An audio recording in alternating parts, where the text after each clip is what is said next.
Dear students, আশা করি প্রত্যেকে ভালো আছো। আমি গ্রেড টু এক্সামের যে সাজেশন তার সেকেন্ড পার্ট নিয়ে আমি আজকে আবার এলাম। সেকেন্ড পার্টও 50টা কোশ্চেন থাকবে। তোমরা তোমাদের যদি কোনো প্রশ্ন থাকে কমেন্ট বক্সে লিখে জানাতে পারো, আমি আমি উত্তর দেব। আর তোমরা যেরকম নর্মাল প্রিপারেশন করছো এটা চালিয়ে যাবে। আর তার সাথে যে কোশ্চেনগুলো আমি 200 কোশ্চেন আমি দেব, সেটাকে তোমরা একটু ভালো করে পড়ে যাবে।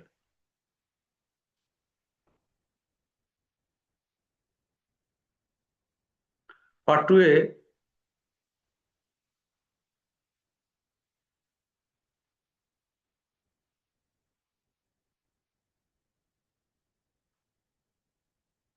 HbF AG, যেটাকে সারফেস অ্যান্টিজেন বলে, এটাকে এর ইন্ডিকেশন কি?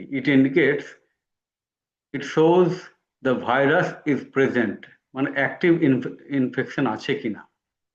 অ্যাকুট আর ক্রনিক ইনফেকশন ডিটেক্ট করার জন্য HbF AG বা সারফেস অ্যান্টিজেন বা হেপাটাইটিস বি পরীক্ষা করা হয়।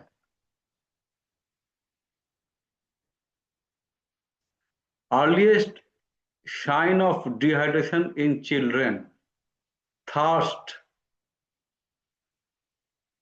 থার্স্ট হচ্ছে earliest sign of dehydration in case of children.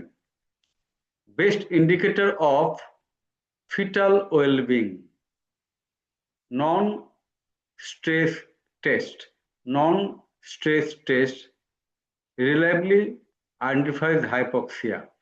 এটা করার নিয়ম হচ্ছে যে নন স্ট্রেস মানে ইউট্রাইন কন্ট্রাকশন ছাড়া বাচ্চার হার্ট রেট, ডপলার এবং টোকোডাইনোমিটার ইউজ করা হয়। ডপলার দিয়ে হার্ট রেটটাকে মাপতে হবে এবং টোকোডাইনোমিটার একটা মেশিন আছে। যখনই বাচ্চা নড়াচড়া করবে, মা কি করবে, তার হাতের কাছে সুইচ থাকবে, সেই সুইচটা টিপে দিলে পরে তার নড়াচড়া এবং হার্ট রেট এ দুটো দুভাবে মেজার হবে। যদি দেখা যায় যে বাচ্চা নড়াচড়া যখন করছে তখন হার্ট রেট বাড়ছে, তাহলে পরে বুঝতে হবে যে হ্যাঁ, বাচ্চা খুব ভালো আছে।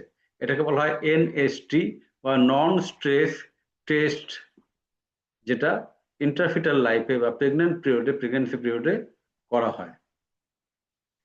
Most common site of ectopic pregnancy, ইউটেরাসের বাইরে যদি প্রেগনেন্সি হয় সেটাকে আমরা জানি ectopic pregnancy. Common site ampullary রিজিয়নে প্রায় 70% একটোপিক প্রেগনেন্সি হয়ে থাকে। যদি রাপচার একটোপিক হয় সেখান থেকে পেশেন্ট শকে চলে যেতে পারে। সুতরাং কোনো পেশেন্ট যদি ট্যাকিকার্ডিয়া, প্যালর এগুলো নিয়ে আসে চাইল্ড বেয়ারিং এ যে কোনো ফিমেল, তাহলে পরে সেক্ষেত্রে আমাকে তার মেনস্ট্রুয়াল হিস্ট্রি জানতে হবে, কোনো পিরিয়ড মিস হয়েছে কিনা, প্রেগন্যান্সি টেস্ট করতে হবে, আল্ট্রাসাউন্ড করতে হবে। এবং একটোপিক প্রেগনেন্সিতে ফর্নিক্স টেন্ডারনেস হচ্ছে একটা খুব important sign. Fornix tenderness. GCS score, minimum GCS score হচ্ছে 3, M1 V1 E1। Normal specific gravity of urine 1.010 থেকে 1.030 হচ্ছে normal specific gravity of urine. It indicates kidney concentration ability. Best position in shock, যদি কেউ শকে থাকে কোনো patient, তাহলে পরে তার বেস্ট পজিশন হচ্ছে সুপাইন। সুপাইন পজিশন করতে হবে এবং পা দুটো তুলে দিতে হবে, যেটাকে আমরা বলি লেগ এলিভেশন বা leg elevated. Glasgow coma verbal response of confused speech, আমরা জানি V1 2 3 4 5 পর্যন্ত হয়, সেখানে যদি পেশেন্ট কনফিউজ থাকে তখন সেটাকে বলা হয় V4 বা 4 নম্বর পয়েন্ট যাবে। যদি নর্মাল কথাবার্তা বলে খুব ভালো রেসপন্স করে, কোনো রকম কনফিউশন নেই, সেটা হচ্ছে V5। গ্লাসগো কোমা স্কেলটা তোমরা প্রত্যেকটা প্যারামিটার ভালো করে পড়ে যাবে। DVT best diagnostic tools. Best diagnose আমরা কি করি? ডপলার আল্ট্রাসাউন্ডের সাহায্যে আমরা ডিপ ভেনাস থ্রম্বোসিস বা ডিভিটি আমরা ডায়াগনোস করতে পারি। এটা হচ্ছে নন ইনভেসিভ এবং রিলায়েবল।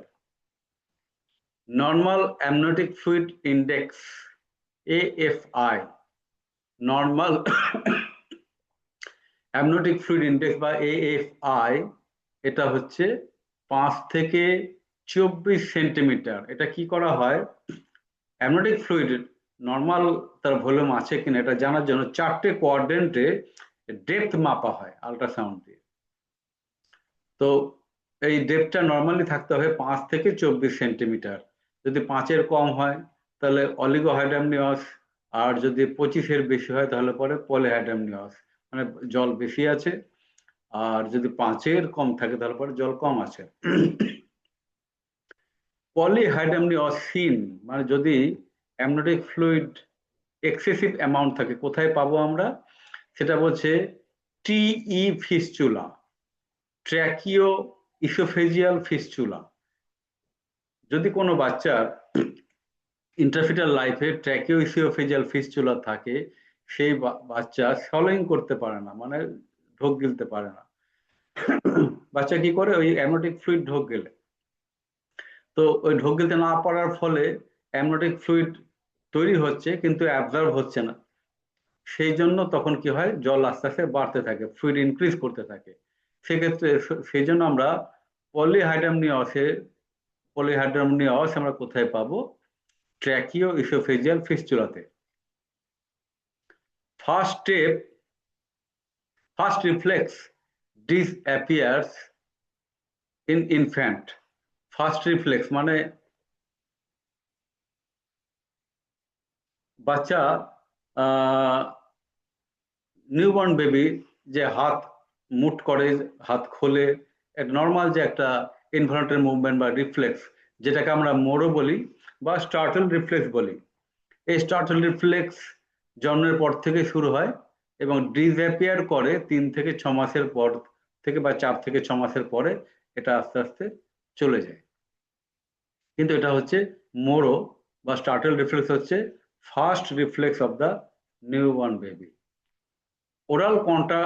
ওরাল কন্ট্রাসেপটিভ পিল কোথায় contra indicated?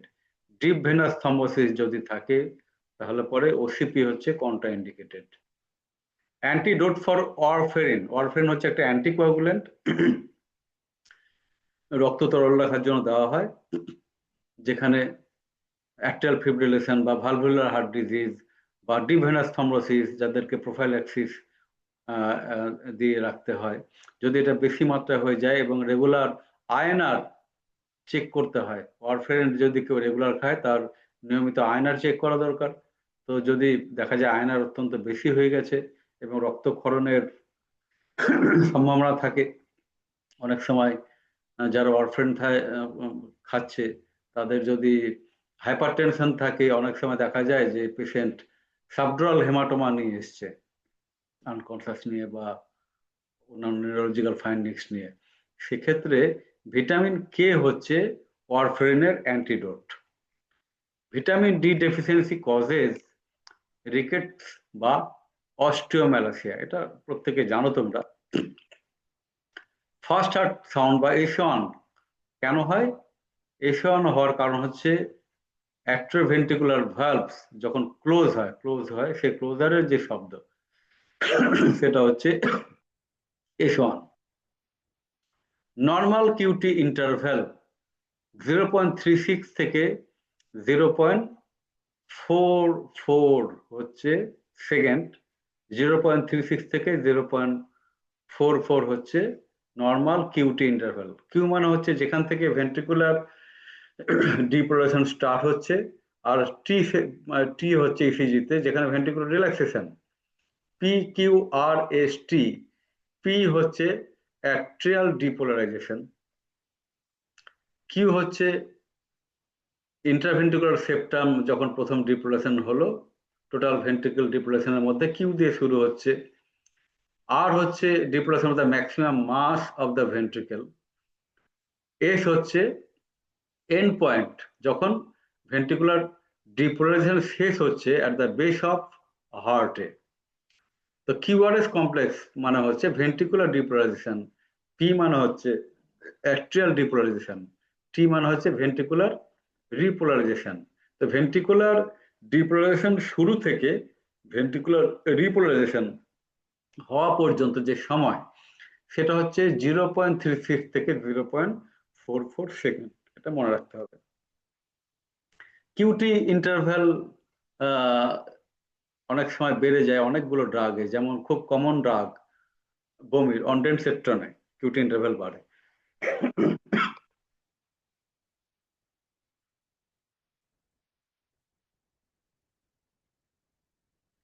Earliest sign of hypovolaemia, tachycardia হচ্ছে earliest sign of hypovolaemia. Normal PR interval হচ্ছে 0.12 থেকে 0.20 সেকেন্ড বা 120 থেকে 200 মিলি সেকেন্ড, বা 3 থেকে 5টা ছোট বক্স ইসিজিতে 3 to 5 স্মল বক্স হচ্ছে normal PR interval. PR interval মানে হচ্ছে travelling time of impulse from SA node to AV node. Travelling time of impulse from SA node to AV node যদি এটা 200 মিলি সেকেন্ড বা 0.20 সেকেন্ডের বেশি হয়ে যায়, সেই কন্ডিশনটাকে আমরা বলি first degree heart block. Most common cause of neonatal jaundice, most common cause of neonatal jaundice হচ্ছে ফিজিওলজিক্যাল জন্ডিস। ফিজিওলজিক্যাল মানে হচ্ছে অ্যাডাল্টের ক্ষেত্রে আরবিসির লাইফ স্প্যান হচ্ছে 120 দিন, আর নিওনেটসের ক্ষেত্রে প্রচুর আরবিসি থাকে, তার লাইফ স্প্যান হচ্ছে 70 থেকে 90 দিন। এই 24 ঘন্টা পর থেকে অনেকগুলো আরবিসি যখন ডিস্ট্রয় হতে থাকে তখন হেমোলাইটিক জন্ডিস শুরু হয়, এবং ইম্যাচুর লিভার সে কি করে, বিলিরুবিনকে কনজুগেট করতে না পারার ফলে রক্তে আনকনজুগেটেড বিলিরুবিন বাড়তে থাকে। এটা হচ্ছে নিওনেটাল জন্ডিসের খুব কমন কজ। আরো কঠিন অনেক অসুখে এগুলো হতে পারে, যেমন biliary atresia, বিলারি যে চ্যানেলগুলো লিভারের ভিতরে রয়েছে সেগুলো যদি অনেক সময় বিভিন্ন অসুখের কারণে শুকিয়ে থাকে তখন নিচে নামতে পারে না বাইল পিগমেন্ট, সেই অবস্থাতে কি হয়, রক্তে বিলিরুবিন লেভেল বাড়তে থাকে। এর চিকিৎসা কিন্তু লিভার ট্রান্সপ্লান্টেশন। এই নিউরোনাল জন্ডিস 24 ঘন্টা পরে শুরু হয়, 3 থেকে 5 দিনের মধ্যে হাই পিক নেয় এবং 7 থেকে 10 দিনের মধ্যে ডিসঅ্যাপিয়ার করে। এর ম্যানেজমেন্ট হচ্ছে ফটোথেরাপি। ফটোথেরাপি ওয়ার্কস বা কি করে কাজ করে, changing bilirubin to water soluble form, এটা বিলিরুবিনটা ওয়াটার সলিউবল ফর্মে ট্রান্সফার করে, তার ফলে বিলিরুবিন আস্তে আস্তে কমতে থাকে। First line antibiotic of for UTI, nitrofurantoin হচ্ছে first line antibiotic for UTI. Earliest sign of pulmonary oedema হচ্ছে ফাইন ক্র্যাকেলস। আমরা জানি ক্র্যাকেলস বা ক্রেপিটেশন দুরকম হয়, কোর্স এবং ফাইন। ইনফেক্টিভ ক্ষেত্রে যেখানে নিউমোনিয়া বা নিউমোনাইটিস, সেখানে আমরা সাধারণত কোর্স ক্র্যাকেলস পাই, বা late late sign of the pulmonary oedema সেক্ষেত্রে আমরা কোর্স পাবো, কিন্তু যখন পালমোনারি ইডিমা বা অ্যাকিউট হার্ট ফেলিওর শুরু হচ্ছে সেখানে আমরা ক্র্যাকেলস যেটা পাবো সেটার ক্যারেক্টার হচ্ছে fine.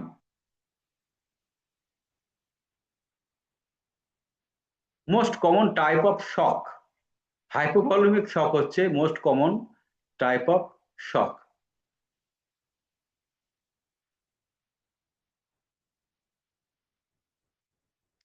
Normal serum creatinine, normal serum creatine হচ্ছে 0.6 থেকে 1.3। নর্মাল নিউবর্ন হেড সার্কামফারেন্স হচ্ছে 33 থেকে 35 সেন্টিমিটার। নর্মাল নিউবর্নের হেড সার্কামফারেন্স হচ্ছে 33 to 35 centimetre. Primary treatment for asthma attack, salbutamol is the drug of choice. Earliest sign of cervical cancer, dyspareunia, painful intercourse হচ্ছে dyspareunia, এটা হচ্ছে earliest sign for cervical cancer. Normal amniotic fluid at 36 week 900 ml হচ্ছে average amount at the 36 weeks of pregnancy. Normal WBC count in newborn 10,000 থেকে 30,000 পর্যন্ত normally WBC count পাওয়া যেতে পারে নিউবর্নের ক্ষেত্রে। Commonest cause of acute pancreatitis হচ্ছে gallstone, যেটাকে আমরা গলস্টোন প্যানক্রিয়াটাইটিসও বলতে পারি। Best indicator for fetal hypoxia during labour, যদি ফিটাল হাইপোক্সিয়া হয় ডিউরিং লেবার, আমরা বলি বাচ্চা হাঁপিয়ে যাচ্ছে, তখন কি হবে, বাচ্চার হার্ট রেট কমতে থাকবে। সেরিব্রোস্পাইনাল ফ্লুইডে নর্মাল প্রোটিনের পরিমাণ হচ্ছে 15 to 45 মিলিগ্রাম পার ডিএল। মেনিনজাইটিসের ক্ষেত্রে কি হবে, এই প্রোটিন লেভেলটা কমতে থাকবে, তার কারণ অর্গানিজম যেটা রয়েছে তারা কি করবে,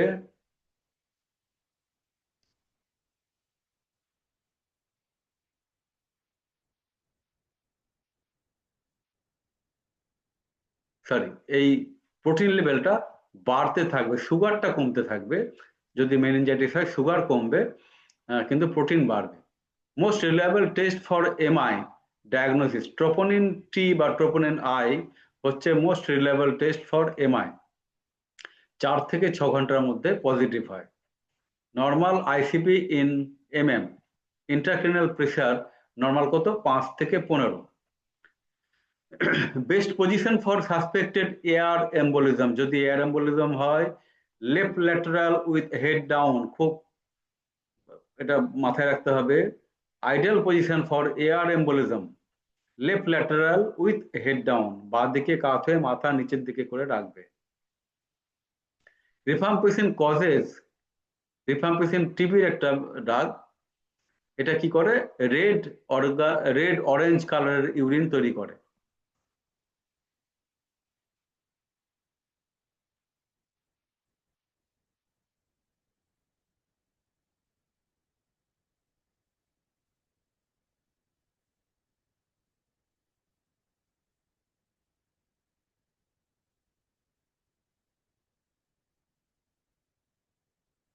Drug of choice for eclampsia, magnesium sulfate is the drug of choice. First line management of cord prolapse, অনেক সময় কর্ড প্রলাপস হয়ে যায়, তার ideal management, first line management, তার পজিশন নিচেস্ট পজিশন বা জেনুপেক্ট্রাল পজিশন হচ্ছে তার অ্যাকচুয়াল লাইন অফ ম্যানেজমেন্ট। যদি কর্ড প্রলাপস হয়ে যতক্ষণ না তার সিজার করা হচ্ছে ততক্ষণ এই পজিশনে, নিচেস্ট পজিশন বা জেনুপেক্ট্রাল পজিশনে তাকে রাখতে হবে। Best indicator of shock recovery, যখন শক থেকে পেশেন্ট বেরিয়ে আসছে আমরা কি করে বুঝবো, ইউরিন আউটপুট আস্তে আস্তে বাড়তে থাকবে। Most common cause of postpartum fever, endometritis হচ্ছে পোস্টপার্টাম ফিভারের খুব কমন কজ, এন্ডোমেট্রাইটিস, যেখানে এন্ডোমেট্রিয়াম ইনফেক্টেড হয়ে যাচ্ছে। Normal range of PCO2 35 to 45। Partial pressure of carbon ডাইঅক্সাইডের নর্মাল রেঞ্জ হচ্ছে 35 থেকে 45। Drug used in organophosphorus poisoning, atropine এবং প্র্যালিডক্সিন প্যাম, যেটাকে PAM, প্যাম প্লাস অ্যাট্রোপিন দুটোই হচ্ছে অর্গানোফসফরাস বা ওপি পয়জনিং এর antidote. A sign of left heart failure, pulmonary oedema, pulmonary oedema বা পালমোনারি কনজেশন হচ্ছে লেফট হার্ট ফেলিওর বা লেফট ভেন্ট্রিকুলার ফেলিওরের সাইন। আমরা কি করে বুঝবো, ক্র্যাকেলস পাবো আমরা, বেস অফ দ্য লাংসে আমরা ক্র্যাকেলস পাবো। Normal range of magnesium level 1.3 থেকে 2.1 হচ্ছে ম্যাগনেসিয়ামের নর্মাল ভ্যালু সিরামে। Best site for iron injection in infant ইনফ্যান্টের ক্ষেত্রে আমরা কি করব, ভাস্টাস ল্যাটেরালিস, থাইতে যে মাসেলস রয়েছে ভাস্টাস ল্যাটেরালিস থাইতে, সেই মাসেলসে আমরা আইএম ইনজেকশন দেবো ইনফ্যান্টের ক্ষেত্রে। নর্মাল ফিটাল হার্ট রেট হচ্ছে 110 থেকে 160 per minute. Earliest sign of pre eclampsia, একদম প্রথমে আমরা কি পাবো, ব্লাড প্রেশার 140/90 ওপরে আমরা ব্লাড প্রেশার যদি পাই তখন এটা প্রি ইক্ল্যাম্পসিয়া হতে পারে, আমরা সন্দেহ করতে পারি। Antidote for diazepam poisoning, flumazenil. Flumazenil হচ্ছে ডাইজিপাম পয়জনিং এর বা যে কোনো যে ঘুমের ওষুধ যেগুলো, যেমন অ্যালপ্রাজোলাম, ডাইজিপাম, এগুলোর অ্যান্টিডোট হচ্ছে বেনজোডাইজিপাইন, যেটা তার অ্যান্টিডোট হচ্ছে ফ্লুমাজেনিল। তো আজকে এই পর্যন্ত থাক। আরো 100টা কোশ্চেন দুটো পার্টে আমি দেবো, পার্ট 3 এবং পার্ট 4। কারো যদি কোনো প্রশ্ন থাকে কমেন্ট বক্সে লিখবে, আমি সেখানে অ্যান্সার দেব। প্রত্যেকে ভালো থাকো, পড়াশোনা করো, প্রত্যেকের পরীক্ষা ভালো হোক, এক্সাম ভালো হোক, তোমরা নিজ নিজ জায়গাতে প্রতিষ্ঠিত হও, এই কামনা করে আজকের মতো বিদায় নিচ্ছি। Thank you.